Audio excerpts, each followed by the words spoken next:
विचार करें, आप अपने हृदय चित्त में धारण करें कि हो सकता है कि मेरा कर्जा कोई उतार दे, 10-20 लाख रुपए कोई मुझे दे दे और मेरा कर्जा मुझे चुका दे। ऐसा कोई मिलने वाला नहीं है। तुम्हारे सगे भी जितने अपने होंगे वो भी तुमको कर्जा चुकाने के लिए कुछ देने वाले नहीं होंगे। और यहाँ जितने बैठे हैं इन्होंने बहुत बहुत धक्के खाए होंगे। ऐसा नहीं कि कथा केवल महाराज जी कह दिए और आप लोगों ने श्रवण कर लिया, आपने अपनी जिंदगी में भी उतारा होगा।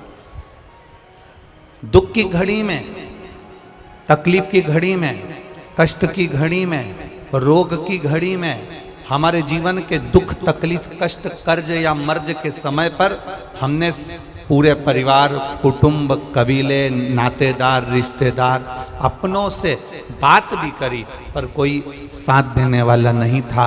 आखिरी में अपन ने छोड़ दिया और परमात्मा पर छोड़ा, तब परमात्मा ने साथ देकर वो कार्य सफल कर दिया।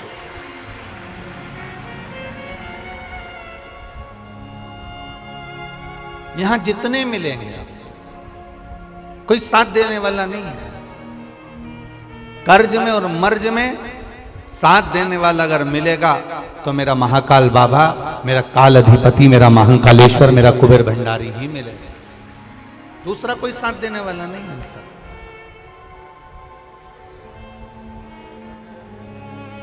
आप जब तक किसी को खिला रहे हो, आप जब तक किसी को कुछ दे रहे हो, तब तक दुनिया के लोग आपका नाम ले रहे हैं। और जिस दिन आपने देना बंद कर दिया, जिस दिन कुछ प्रदान करना बंद कर दिया, दुनिया के लोग आपका नाम लेना भी बंद कर दे। अरे सब मतलब के यार हमने देख लिया संसार हमने देख लिया।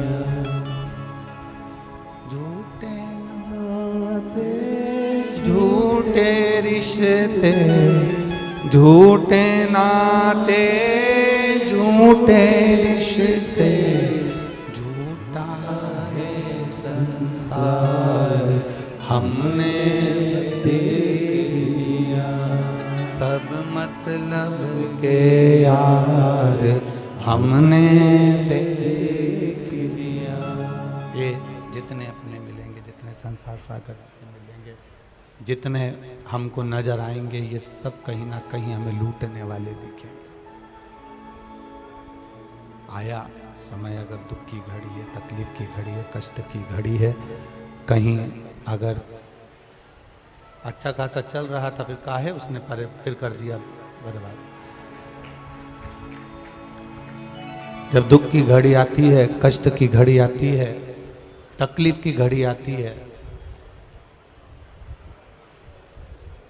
तब धक्के खाने के बाद कोई नजर आए ना आए, कोई दिखे ना दिखे, उस समय पर केवल एक नजर आता है जिसको तुमने एक लोटा जल समर्पित करा है, जिसकी तुमने पूजन करी है, जिसकी तुमने आराधना करी है, जिसका तुमने भजन किया है। बस वही सामने नजर आएगा, वही तुम्हारे सम्मुख में दिखेगा, वही तुम्हारे सामने दिखेगा। उसके सिवाय कोई तुमको नजर नहीं आएगा। आप कितने बड़े तेरक हो, आप कितने बड़े तैरने वाले हो, आप कितने बड़े भी तेरक हो, आप कितने बड़े भी गोताखोर हो, आप कितने बड़े भी तेरक क्यों ना हो महाराज, और कितने बड़े भी गोताखोर क्यों ना हो, पर महासागर की लहरों से आप बाहर नहीं निकल सकते। महासागर की लहरों से आप निकल नहीं पाओगे। आप कितने बड़े भी गोताखोर बन जाओ, आप कितने बड़े भी तेरक बन जाओ, महासागर के उस लहरों में अगर एक बार फंस गए तो निकलना बड़ा मुश्किल हो जाता है। तब उस महासागर से निकलने के लिए हेलीकॉप्टर भेजा जाता है और उस हेलीकॉप्टर से रस्सी को नीचे लटकाया जाता है और लटकाकर उस फंसे हुए व्यक्ति को महासागर से बाहर निकाला जाता है। जैसे महासागर में अच्छा अच्छा तेरक, अच्छा अच्छा गोताखोर भी फंस जाता है और वो बिना हेलीकॉप्टर के निकल नहीं पाता है, उसी तरह संसार सागर में आने के बाद अच्छे से अच्छा विद्वान भी फंस जाता है और शंकर के भजन से वो पार उतर जाता है। ऐसा नहीं कि संसार सागर में आने के बाद आप फंसोगे नहीं, संसार सागर में जन्म लेने के बाद आप उसमें समाहित नहीं होगे, फंसोगे नहीं। इस संसार सागर में जन्म लेने के बाद ऐसा कोई मानव जन्मा ही नहीं जो ना फंसा।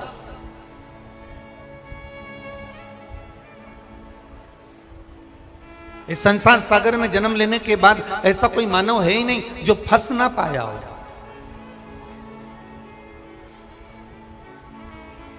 पर शिव महापुराण की कथा कर रही है, भगवान शंकर का चरित्र कर रहा है, शिव तत्व कर रहा है, शंकर भगवान की कथा कर रही है, शिव महापुराण का चरित्र कर रहा है कि जैसे महासागर में अच्छा अच्छा गोताखोर भी फंस जाता है, अच्छा अच्छा तैरक भी फंस जाता है, तो हेलीकॉप्टर के माध्यम से रस्सी डालकर बाहर निकाल लिया जाता है। उसी तरह से जब हम संसार सागर में, दुखों के सागर में कहीं फंस रहे हों, उस समय पर तुम्हें कोई याद आए ना आए, उस समय पर तुम महादेव का अगर स्मरण कर रहे हो, शंभू का स्मरण कर रहे हो, महामृत्युंजय मंत्र का स्मरण कर रहे हो, श्री शिवाय नमस्तुभ्यम का स्मरण कर रहे हो, पंचाक्षर मंत्र नमः शिवाय, षडाक्षर मंत्र ओम नमः शिवाय, 2 अक्षर का मंत्र राम, 2.5 अक्षर का मंत्र कृष्ण और 12 अक्षर का मंत्र ओम नमो भगवते वासुदेवाय का स्मरण कर रहे हो, तो निश्चित है कि आप उस भव सागर से, संसार सागर से कुछ पार उतर सकते हो, आप दूर जा सकते। अरे सब मतलब के यार हमने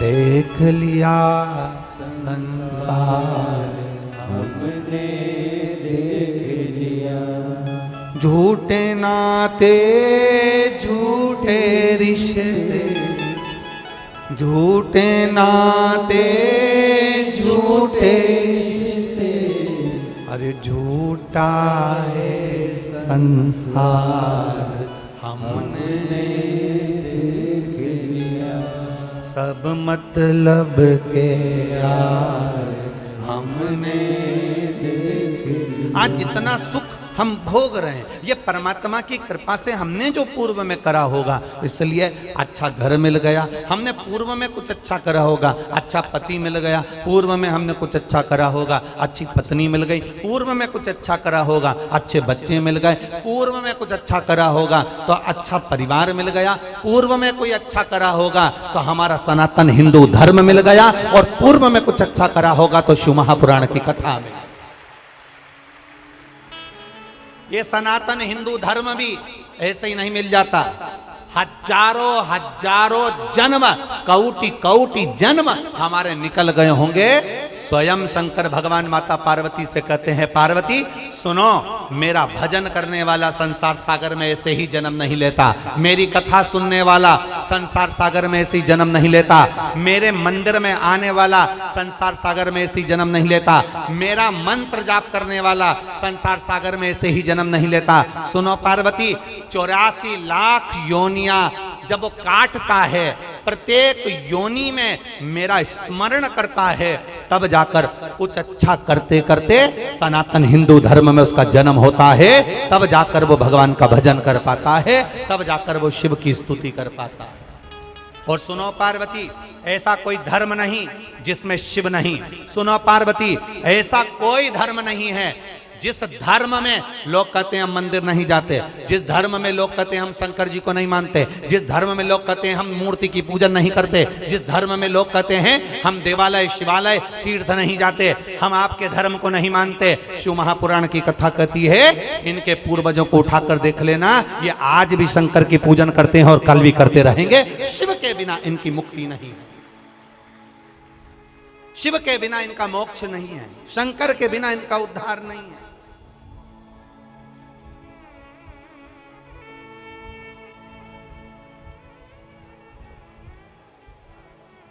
शिव के बिना किसकी मुक्ति? एक बार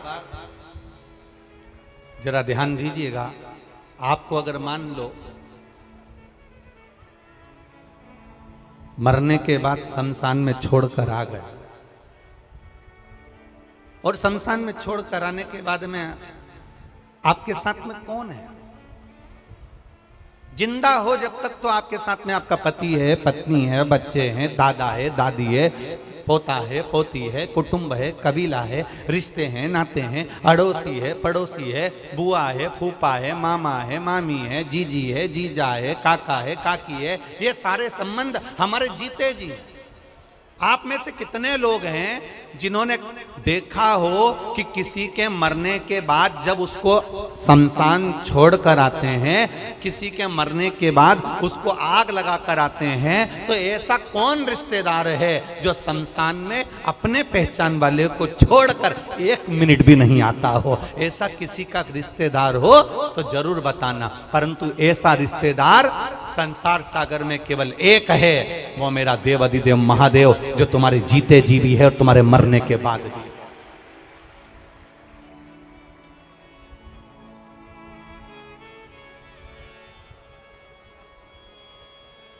जीते जी भी है और मरने के बाद। महाराज, इससे तो आगे भजन ही है साथी, हर के भजन बिन अकेला रहेगा। अरे मन ये 2 दिन का मेला रहेगा, कायम जग का झमेला रहेगा। साथी है मित्र गंग के जल बिंदु पान तक, अर्धांगनी बढ़ेगी केवल मकान तक। परिवार के सब लोग चलेंगे इस मसान तक, बेटा भी हक निभाएगा तो अग्निदान तक। बस यहीं तक सब हैं, उसके बाद कोई नहीं।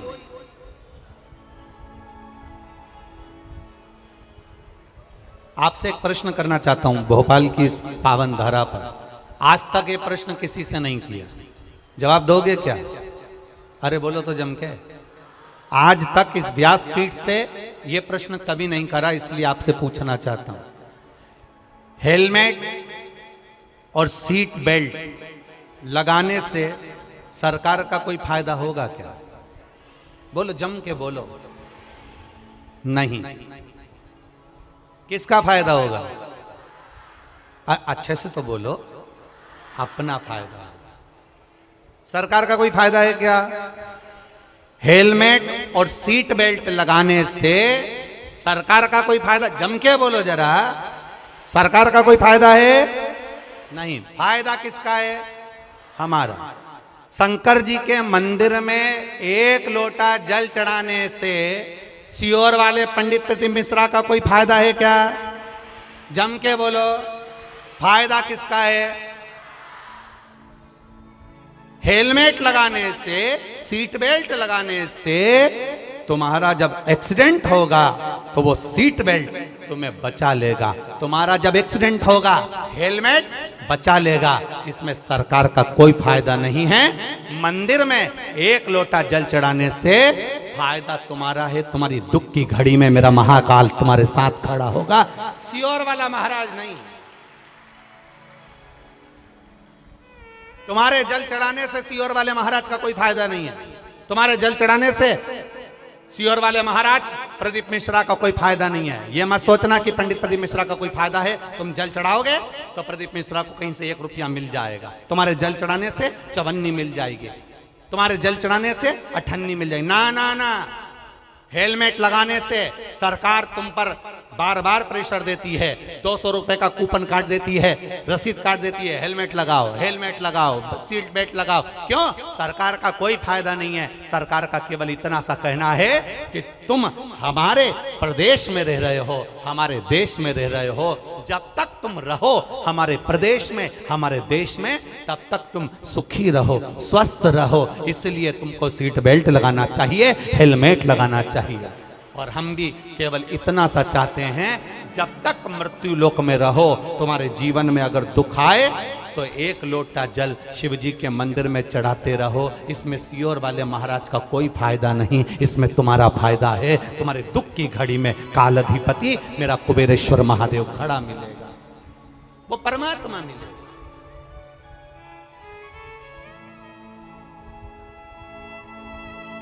आपके भजन करने से हमारा कोई फायदा नहीं है, आपके स्मरण करने से हमारा कोई फायदा नहीं है। आपके भजन करने से आपका फायदा है, आपके मंदिर जाने से आपका फायदा है, शंकर जी को एक लोटा जल चढ़ाने से आपका फायदा है, शंकर जी का पशुपति व्रत करने से आपको फायदा है। हमारा कोई लाभ नहीं है इसमें। आप तुम्हारा देखो, एक पत्र में आया, एक पत्र में किसी ने लिखा,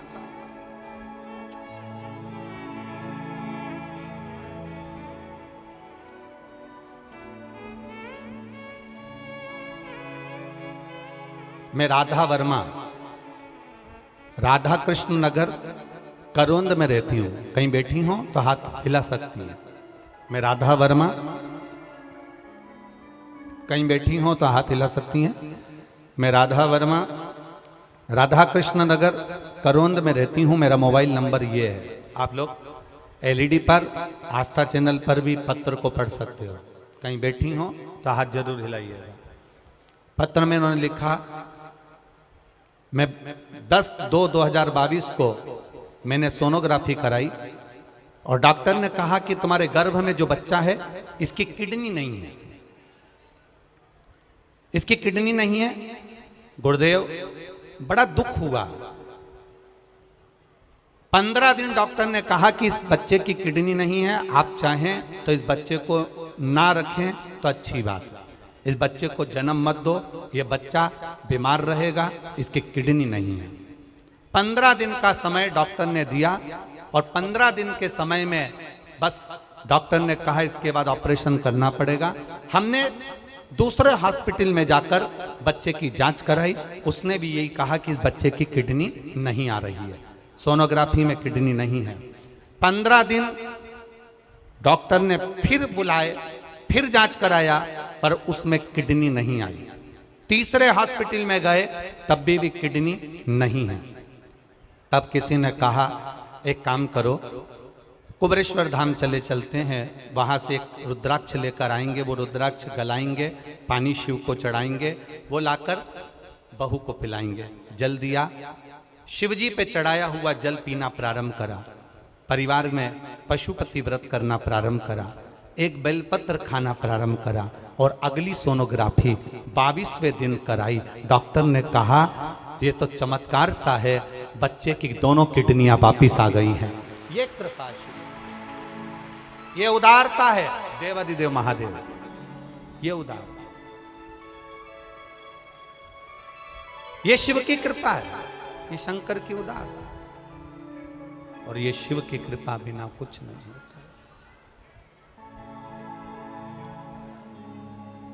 शिव की कृपा बिना कुछ नहीं होता। खाली न जाता कोई दर से तुम्हारे, खाली न जाता कोई दर से तुम्हारे, मैं भी खड़ी हूँ नंदी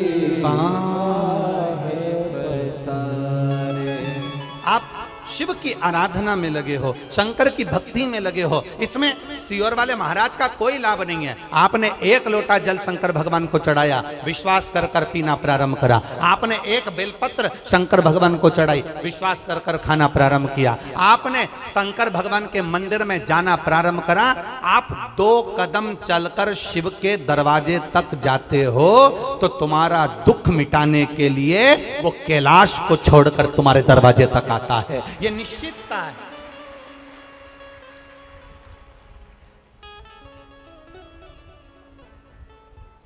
हेलमेट लगाने से, सीट बेल्ट लगाने से सरकार का कोई फायदा नहीं है, फायदा तुम्हारा है।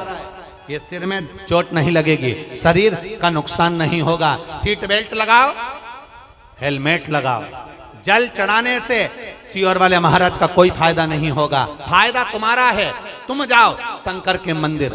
पर कई लोग हैं हेलमेट को गाड़ी के ऊपर टांग कर रख लेते हैं पर नहीं लगाते। बोलो सही है कि गलत है? बोलो बोलो, जम के बोलो।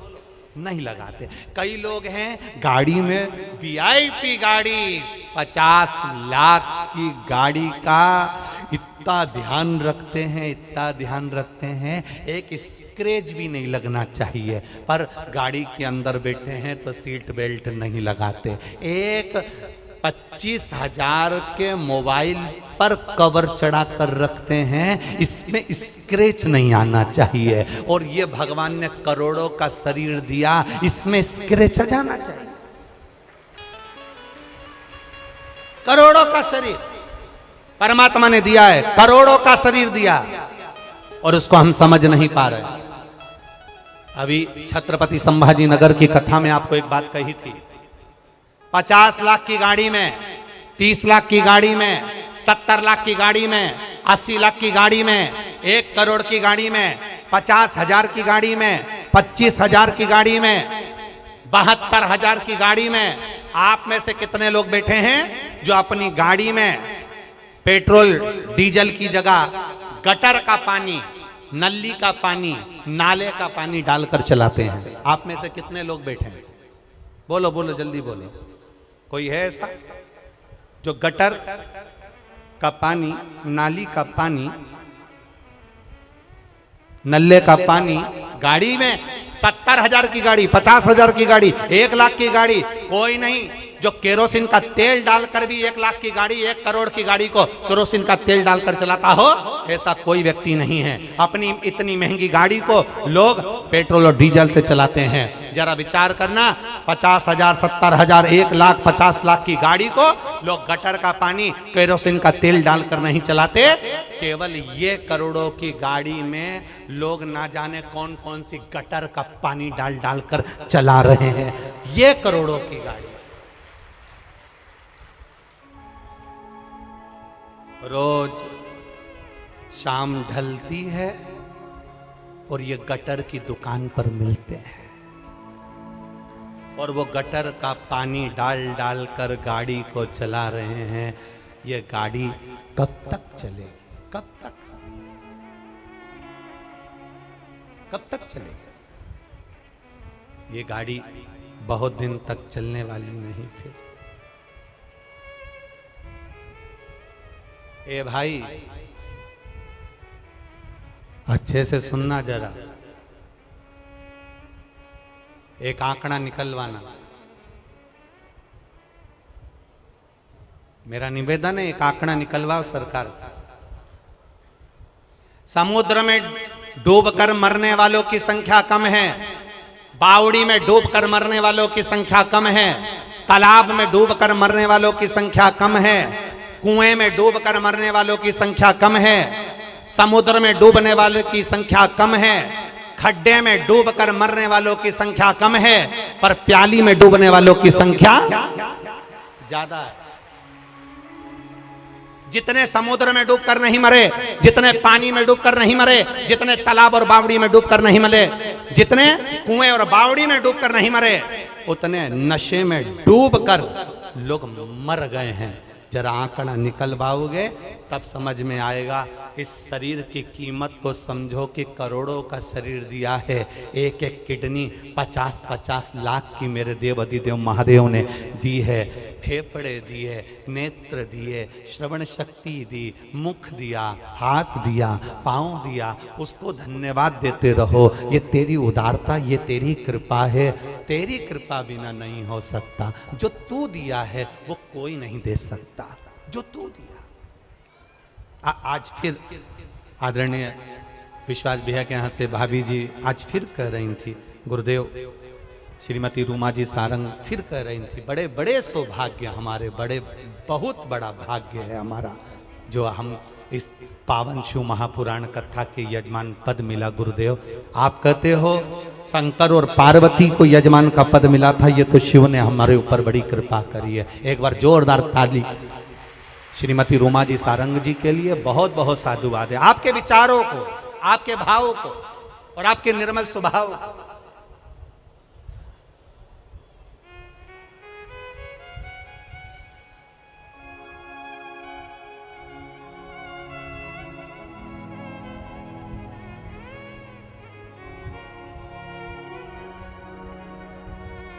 एक बात और कहना चाहते हैं, कहीं भाभी बैठी है का कथा सुनने, रूमा सारंग जी, श्रीमती रूमा सारंग बैठे। अच्छा है, ठीक। श्री शिवाय नमस्ते बहन। एक बात और कहना चाहते हैं, कल हमने जो देखा, हम छोड़ते नहीं है कहे बिघर, बोलना होता है बोल देते हैं। कल हमने देखा, हम जा रहे थे, विश्वास भैया संग में थे, आप थोड़े पीछे रह गए, कुछ कार्यकर्ताओं ने आपको पीछे कर दिया। इस जगह पर कोई दूसरे मिनिस्टर की अगर पत्नी होती ना, 50 बार अकड़ दिखा देती, पर आपका स्वभाव, आपको नम्रता का जो भाव है, धन्यता है आपको। बहुत बहुत साधुवाद, बहुत बहुत साधुवाद। कोई होते तो कह देते, तुम मुझे जानते नहीं हो, पर आपके स्वभाववश बाबा की बड़ी कृपा है। हर हर महादेव। एक बार जोरदार ताली बजाइए। बहुत बहुत साधुवाद।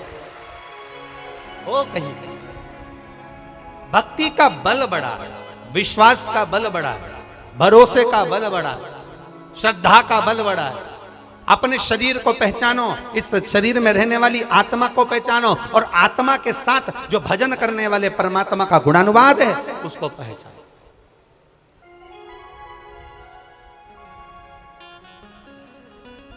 पहचानना। ये हेलमेट लगाने से के फायदा केवल तुम्हारा है, सीट बेल्ट लगाने से फायदा केवल तुम्हारा है, जल चढ़ाने से फायदा केवल तुम्हारा है। शंकर के मंदिर तुम 2 कदम चलकर जा रहे हो। मेरा देव अधिदेव महादेव तुम्हारे दुख की घड़ी में, तुम्हारे कष्ट की घड़ी में, तुम्हारे तकलीफ की घड़ी में कोई खड़ा हो ना खड़ा हो, पर मेरा महादेव तुम्हारे जीते जी भी है, और तुम्हारे जाने के बाद भी शमशान में भी वही खड़ा है, बैठा इंतजार में तुम्हारे लिए तत्पर खड़ा हुआ है, तत्पर।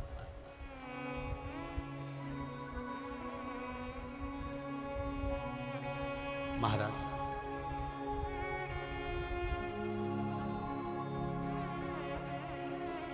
बहुत अच्छे से समझिएगा।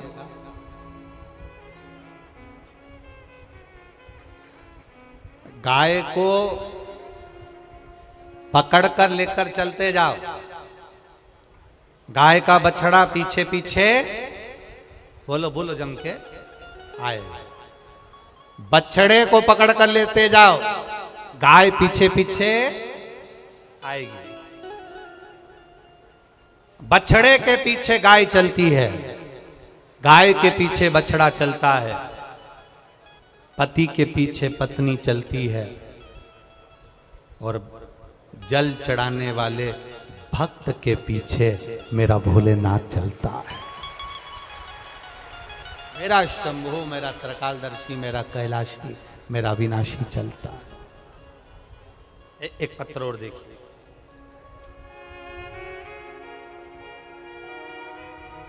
मैं सुनीता बैरागी, टीला जमालपुरा, भोपाल से हूं। मेरा मोबाइल नंबर ये है।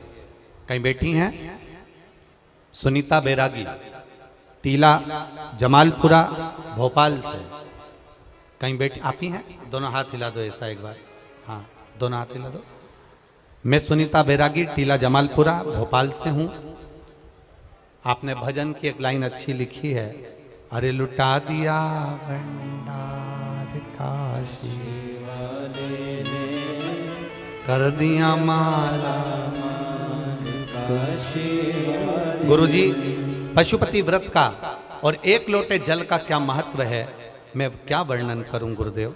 मेरे भोले बाबा ने क्या करा, मैं किसको बताऊं। दुनिया के लोग विश्वास करे ना करे 1 लोटे जल पर मैं विश्वास करती हूं। बहुत समय से सरकारी नौकरी की तैयारी कर रहा था पुत्र, कहीं पर भी सरकारी नौकरी नहीं लग रही थी। तब उससे कहा कि एक बार पशुपति व्रत करो और शिव जी के मंदिर में 1 लोटा जल चढ़ाओ, प्रतिदिन चढ़ाओ। मेरे बेटे ने कहा, माँ जल चढ़ाने से कोई नौकरी लगती है क्या? मैंने कहा, सियोर वाला महाराज कहता है, एक बार करने में क्या जाता है, नौकरी के लिए अप्लाई करो और जल चढ़ाओ। मेरे बेटे ने अप्लाई करा नौकरी के लिए, जल चढ़ाया, पढ़ाई दिल से करी, विद्या अध्ययन दिल से करा, खूब अध्ययन करने के बाद जब मेरे बेटे ने नौकरी के लिए अप्लाई करा, आज मेरे बेटे को रेलवे में स्टेशन मास्टर के पद पर चयनित किया गया है। मैं बाबा को यहाँ धोख लगाने के लिए। बधाई आपको बहन, बहुत बहुत। बिराजी हर हर। शिव कृपा किसको कहते हैं? शंकर की उदारता किसको कहते हैं? शिव स्मरण किसको कहते हैं? शंकर की भक्ति किसको कहते हैं? इसमें सियोर वाले महाराज का फायदा नहीं तुम्हारे जल चढ़ाने से, बेलपत्री चढ़ाने से सियोर वाले महाराज का फायदा नहीं है, पर तुम्हारे जल चढ़ाने से, तुम्हारी बेलपत्र चढ़ाने से, तुम्हारे भजन करने से, तुम्हारा पशुपति व्रत धारण करने से फायदा तुम्हारा है। तुम दिल से शिव महापुराण की कथा सुन रहे हो। इतने सारे पंडाल, रोज पंडाल बढ़ रहे हैं, रोज पंडाल बढ़ाए जा रहे हैं। प्रतिदिन लाखों की संख्या में लोग बढ़ बढ़कर यहाँ आ रहे हैं। तुम्हारी लाखों की संख्या में आप लोग जो कथा सुनने आए हो, इतना विश्वास रख कर जाना कि खाली मेरा भोलेनाथ नहीं भेजेगा, तुम्हें भरकर भेजेगा। यहाँ खाली नहीं भेजेगा।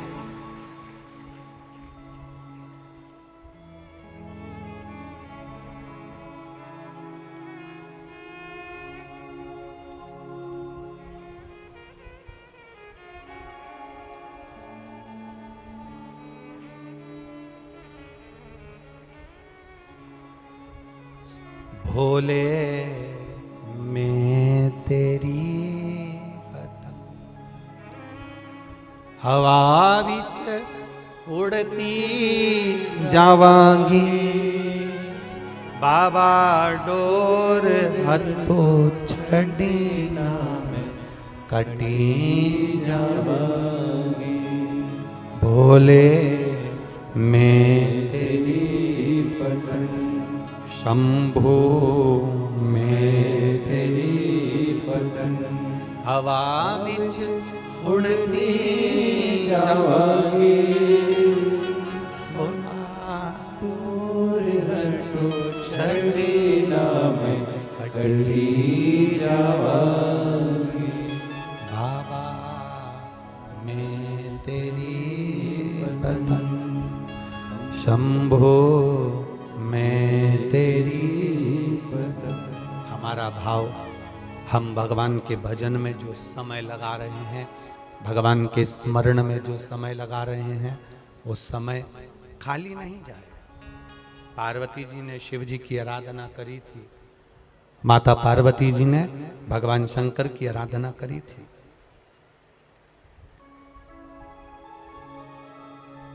दान, भजन, प्यासे को पिलाया गया पानी, भूखे को कराया गया भोजन, स्मरण, कीर्तन, मंत्र जाप, ये खाली नहीं जाता। कथा सुनने बैठे हो, ये खाली नहीं जाता। एक बड़ा सुंदर चरित्र, एक बार माता पार्वती जी ने शिव जी से संसार में सुख और दुख के बारे में स्मरण किया। आवाज बढ़ाओ। शिव जी से सुख और दुख के विषय में माता पार्वती जी ने प्रश्न किया। थोड़ा ध्यान से सुनना, बड़ा अच्छा चरित्र। काशी में नंदन वन में भगवान शंकर और पार्वती बैठे हैं।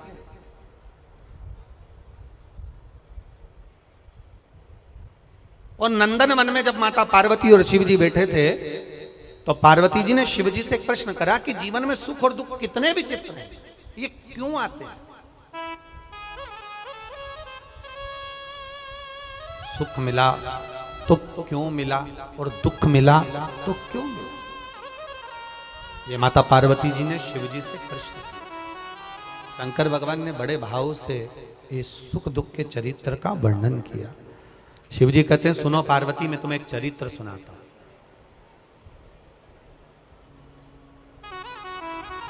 नंदनवन काशी में बैठे हैं,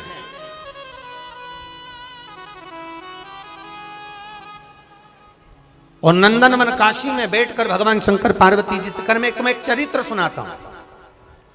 एक सेठ जी, करोड़पति, धनपति, अरबपति, बहुत पैसा, दुनिया का सारा ठाठ सेठ जी के पास में था। दुनिया का सारा वैभव सेठ जी के पास में था। करोड़ों का धन सेठ जी के पास में, गाड़ी बंगला सब कुछ सब दिया परमात्मा ने, बहुत दिया।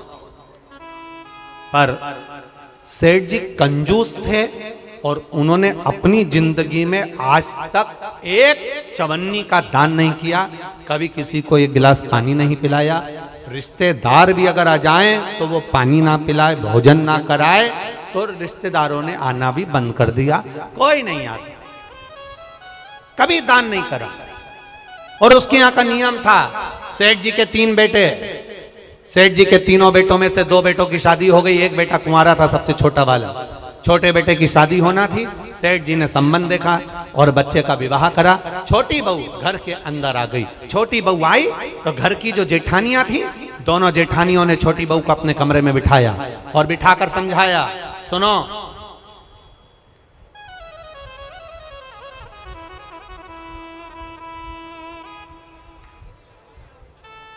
पहले ऐसा नियम था, अब आजकल ऐसा नियम तो नहीं है, पर पहले ऐसा नियम था कि लड़के की शादी होती थी और बहू को लेकर आता था ना, तो अपने खुद के घर में बहू को लेकर बाद में आता था।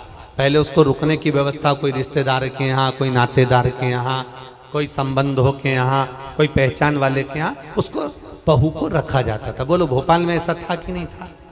अरे बोलो, जम के तो बोलो, था ना ऐसा?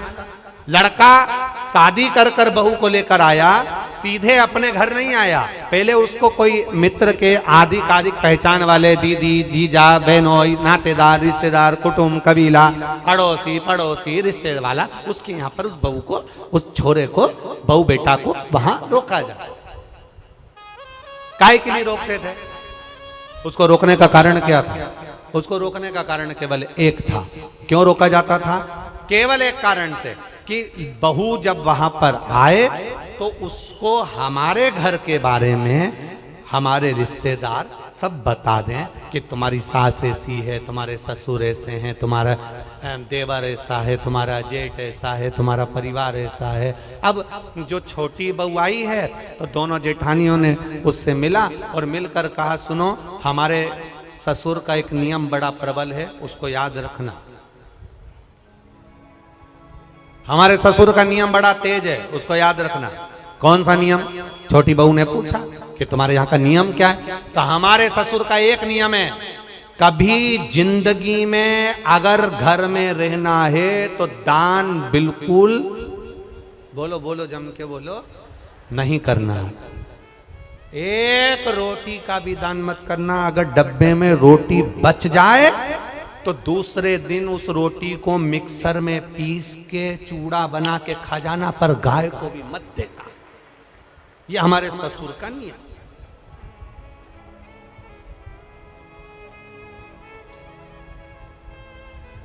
मेरा विश्वास कहता है अपने भोपाल की तो ऐसी बहू नहीं होगी और ना ऐसा कोई रिश्तेदार होगा कि रोटी गाय को भी ना दी जाए, कुत्ते को भी ना दी जाए और पक्षी को भी ना दी जाए। एक विश्वास कहता है मेरा, भरोसा कहता है मेरा, और हमारा भरोसा ये कहता है कि सनातन धर्म में ऐसा कोई व्यक्ति नहीं जो गौ माता को एक रोटी ना देता हो, सब देते हैं। सनातन धर्म में ऐसा कोई, हम दूसरे की कोई बात नहीं कर रहे, हमें अपने घर से मतलब है, हमें अपने घर से। कई लोग आपको मिलेंगे, कई लोग आपको कहने आएंगे, वो दूसरे की बात करेंगे कि उन्होंने ऐसा कर दिया, उन्होंने वैसा कर दिया। हमें दूसरे धर्म से कोई मतलब नहीं, हम अपना घर देखें ना पहले। आज के समय में लोग अपना घर देख नहीं रहे, अपना सनातन धर्म देख नहीं रहे और दूसरे धर्म से मतलब रखे तो क्या मतलब है? हमें अपने से मतलब है, अपना घर हम देखें, अपना परिवार हम देखें। कहा हमारे यहाँ का नियम है, एक रोटी भी गाय को ना जाए, एक रोटी भी कुत्ते को ना जाए, जरा सा भी दान नहीं करोगे। छोटी बहू से कहा नियम याद रखना। छोटी बहू ने मन में सोचा मेरे पिताजी तो हमेशा कहते थे कि दान करो धर्म करो साथ जाएगा, दान करोगे साथ जाएगा, रोटी खिलाओगे साथ जाएगा, किसी को पानी पिलाओगे साथ जाएगा, ये बाकी का तो सब यहीं छूट जाएगा। बाकी का जो तुमने दान धर्म पुण्य करा, कथा सुनी, स्मरण करा, कीर्तन करा, मंत्र जाप करा, दान दिया, यही तो साथ जाएगा। अब इस छोटी बहू के पिताजी ने ये समझाया था और ससुर जी कह रहे कि एक अन्न का दान नहीं होना चाहिए, 1 रुपया दान नहीं होना चाहिए। बड़ी बड़ी दुखी, ठीक है। जाई विधि राखे राम, जम के बोला करो जरा, ताई विधि राई। हम तुमसे बार बार इसलिए बुलवाते हैं कि तुम्हारे पास में कोई बैठी हो और वो कर रही हो तो तुम उसके पास में बैठकर कम से कम बोल तो दो। जैसे ही बोलोगी वो भी जाग जाएगी, थोड़ी बहुत तो उठ ही जाएगी। अब छोटी बहू ने कहा ठीक है, जाई विधि राखे राम ताई विधि, और सीताराम सीताराम सीताराम कही चालू बहू रहने लगी। 4 महीने बीते, बहू छज्जे में कपड़े सुखा रही थी, गैलरी में कपड़े सुखा। नीचे एक भिखारी आ गया, उसने आवाज लगाई, 3 जन्म से कुछ नहीं खाया है, भूखा हूं, भोजन दे दो। क्या बोला वो? कितने जन्म से? 3 जन्म से कुछ नहीं खाया है, भूखा हूं, भोजन दे दो। बहू कपड़े सुखा रही थी, उसकी आंख में आंसू भर गए। हमारा नियम है, हमारे ससुर का नियम है, दान नहीं कर सकते। अब बोलूं तो बोलूं क्या इसमें? छोटी बहू अपने पिता के संस्कारों को छोड़ ना पाई और ऊपर कपड़े फटकते फटकते, कपड़े को जब पानी से निचोड़ते हैं, निचोड़ कर सूखने डालते हैं, एक बार फटक देते हैं। फटकने का मतलब ये होता है कि पानी झड़ जाए इससे मतलब नहीं होता। फटकने का मतलब ये होता है उसमें जो सल हैं वो अच्छे हो जाए। फटका, और फटकते समय तार पर गैलरी में कपड़ा डालती डालती बोली,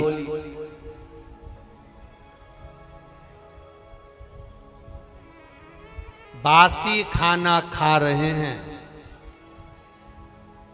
कल हमारा उपवास है। क्या बोली? आप भी बोलो, जम के बोलो। बासी खाना खा रहे हैं, कल हमारा उपवास है। इतना भिखारी ने सुना और भिखारी चले गया। अब भिखारी तो चले गया, पर नीचे जो कुर्सी डाल के अखबार पढ़ रहा था, कौन? जम के बोलो, ससुर।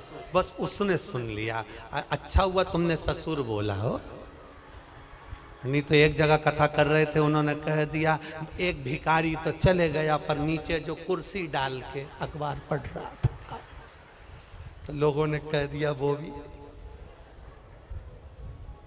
भोपाल के लोग, एक बात तो है, इस मामले में समझदार बहुत है। जबरदस्ती लोग भोपाली लोगों का, भोपाल के लोगों के कह देते हैं साहब माँ तो इतनी गाली बकते हैं, माँ तो ये साड़ा तेड़ा बोलते हैं, साहब माँ तो बात बात में अपशब्द कह देते हैं। हमने देखा, अभी हमको भी यहाँ पर 3 दिन हो गए, सब अच्छे से ही बोल रहा है, सब अच्छे। एक भी ऐसा नहीं मिला जो गड़बड़ बोला, एक भी। बड़े भाव, वो तो दुनिया के लोग हैं, कहते रहेंगे, अपन तो अपना भजन करो। भिखारी चले गया, कुर्सी डालकर अखबार पढ़ रहा था। कौन? ससुर। और अखबार पढ़ते पढ़ते उसके कानों में शब्द गया कि बहू ने कहा बासी खाना खा रहे हैं, कल हमारा उपवास है। भिखारी तो गया, ससुर को क्रोध आ गया और ससुर को गुस्सा आया। बताओ, कल की आई बहू 4 महीने नहीं हुए, इसको कौन सा बासी खाना खाने को दे दिया और कौन सा इससे उपास करवा दिया? इतना अच्छा खाना मिल रहा है, रोज ताजा खाना खा रही है, अच्छे से रह रही है, इसका पति कमा रहा है और हम उपास करा रहे हैं। ससुर को क्रोध आया, उसने दोनों बहुओं को बुलाया, बड़ी बहुओं को बुलाकर कहा अब इस बहू को मैं अपने घर में नहीं रख सकता क्योंकि इसने मेरी बदनामी कर दी एक भिखारी के सामने, मेरी बदनामी कर दी है भिखारी के सामने।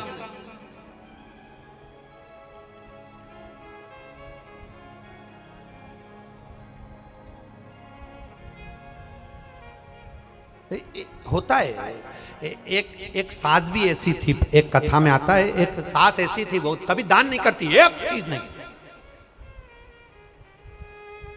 कुछ नहीं दान करे, और पड़ोसी के यहां बैठी थी और उसकी बहू बड़ी धर्मात्मा थी,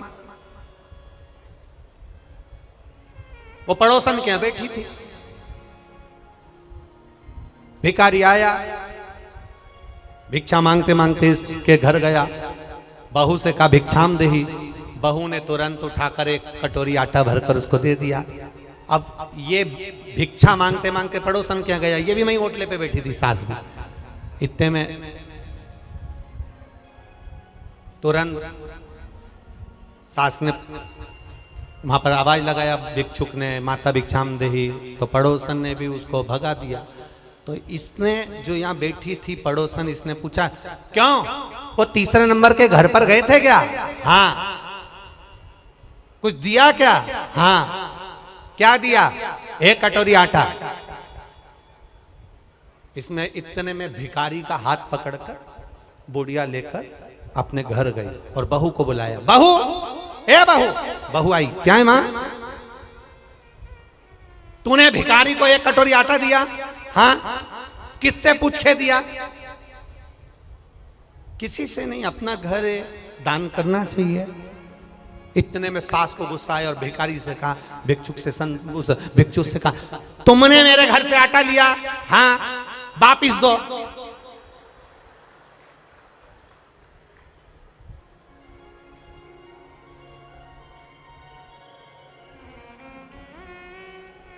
भिखारी ने कटोरा भर के आटा निकाला, दे दिया, जाओ, इस घर में मेरी चलती है, मैं बोलूंगी तो बहू आटा देगी और मैं बोलूंगी तो नहीं देगी, जाओ। मैं जब तुमसे बोलूंगी तुम आओ, तुम आना, फिर मैं आटा। अब भिखारी ने फिर बोला माता भिक्षाम देही। सास ने कहा कटोरी भर के आटा दो। बाहर खड़े भिखारी ने सास से पूछा तुम ऐसा क्यों करी? सास ने कहा आज से ही नई नवेली बहू की घर में चलने लगेगी तो मेरी कभी नहीं चलेगी, इसलिए मेरी चलना चाहिए, इसलिए मैंने ऐसा करा, मेरी चलना चाहिए। अब ससुर जी बैठे थे, ससुर ने बहुओं को बुलाया, इसने तुम्हारी इज्जत खराब कर दी। ये कह रही है कि बासी खाना खा रहे हैं और कल हमारा उपास है, बताओ कौन सा बासी खाना खिलाया इसको? कल की आई हमें बदनाम कर रही है। अब तुरंत ससुर ने पत्र लिखा और समधी जी को भेजा, आप अपनी लड़की को लेकर चले जाओ क्योंकि ये हमें बदनाम कर रही है, ऐसी लड़की हमें नहीं रखना, हम इसको ताज़ा खाना खिलाते हैं, ये बासी खाना खाने की बात करती है। एक भिखारी को इसने ऐसा ऐसा बोला है और समधी के पास पत्र गया, समधी की आंख में आंसू भर गए, मेरी बेटी को 4 महीने हुए हैं शादी को, कैसे लेकर आ जाऊं? और मेरी बेटी ऐसी है ही नहीं, मैंने उसको संस्कार दिए हैं, वो कभी गलत कर ही नहीं सकती, ये मेरा विश्वास कहता है, ये मेरा भरोसा करता है। मैं कैसे कह दूं कि मेरी बेटी ने कुछ गलत कहा होगा, कि मैं भूखी मर रही हूं या मेरे उपास कर रही हूं या हम बासी खा रहे हैं? ये मेरी बेटी बोल नहीं सकती, भले बासा खा लेगी पर बोल नहीं सकती। आखिर हुआ क्या है? ससुर ने, समधी ने पंचायत बिठाई और पंचायत में बैठे हुए लोगों से कहा क्या मेरी बेटी ऐसी है? नहीं, तुम्हारी बेटी तो संस्कारवान है, ऐसा बोल ही नहीं सकती, बुलाओ समधी को। और बुलाया सेठ जी को, बोलो सेठ जी क्या बात है? सेठ जी ने कहा ये खड़ी लड़की, ये खड़ी मेरी छोटी बहू, इसने भिखारी से कहा हम बासी खाना खा रहे हैं और कल हमारा उपवास है। पूछो नहीं बोला कैसे, रोज ताजा खाती है, चाय बनाकर पीती है, दूध पीती है, गरम गरम भोजन करती है, फिर इसने कैसे कह दिया कि बासी खाना खा रहे हैं और कल हमारा उपवास है। इतने में पंचायत ने बेटी से पूछा, बेटी बता कि बासी खाना खा रहे हैं, कल हमारा उपवास है, तूने भिखारी से ऐसा क्यों कह दिया?